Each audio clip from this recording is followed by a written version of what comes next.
Hello guys and welcome back to my channel science behind Hindu tradition. और आज हम इस वीडियो में हरतालिका तीज की व्रत कथा के बारे में बात करने वाले हैं। तो चलिए बिना देरी के वीडियो शुरू करते हैं। दोस्तों, भाद्रपद मास की शुक्ल पक्ष की तृतीया को हरतालिका तीज का त्यौहार मनाया जाता है।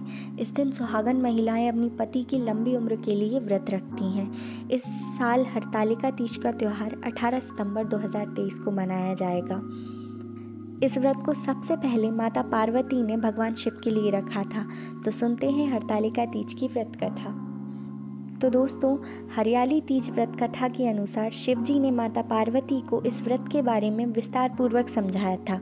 माँ गौरा ने जब माता पार्वती के रूप में हिमालय के घर जन्म लिया था, बचपन से ही माता पार्वती शिव जी को वर के रूप में पाना चाहती थी और उनके लिए उन्होंने कठोर तप किया। 12 सालों तक निराहार रहकर उन्होंने कठोर तप किया। यह सब देखकर उनके पिता बहुत ही दुखी थे। एक दिन नारद जी ने उनके पिता से आकर कहा कि पार्वती के कठोर तप से प्रसन्न होकर भगवान विष्णु आपकी पुत्री से विवाह करना चाहते हैं। नारद मुनि की बात सुनकर महाराज हिमालय बहुत प्रसन्न हुए। उधर भगवान विष्णु के पास जाकर नारद जी बोले, महाराज, हिमालय अपनी पुत्री पार्वती का विवाह आपसे करवाना चाहते हैं। भगवान विष्णु ने भी इसकी अनुमति दे दी।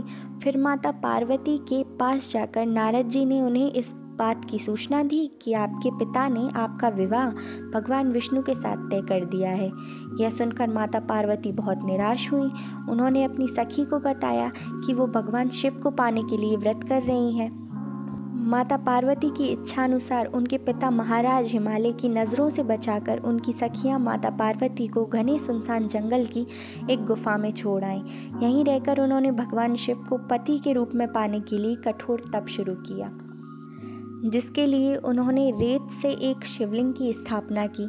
संयोग से हस्त नक्षत्र में भाद्रपद शुक्ल की तृतीया का वह दिन था जब माता पार्वती ने शिवलिंग की स्थापना की थी। इस दिन निर्जला उपवास रखते हुए उन्होंने रात्रि में जागरण भी किया था। उनके कठोर तप से भगवान शिव प्रसन्न हुए और उन्होंने माता पार्वती को उनकी मनोकामना पूरी होने का वरदान दिया।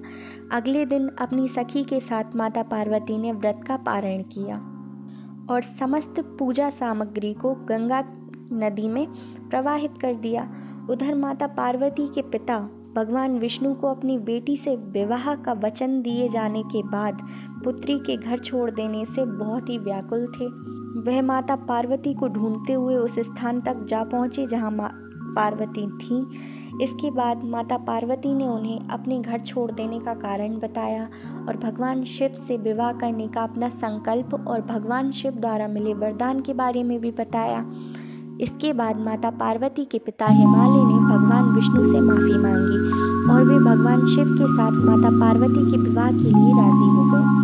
कुछ समय के बाद उन्होंने माता पार्वती का विवाह भगवान शिव के साथ पूरे विधि विधान से करवा दिया। मान्यता है कि इस दिन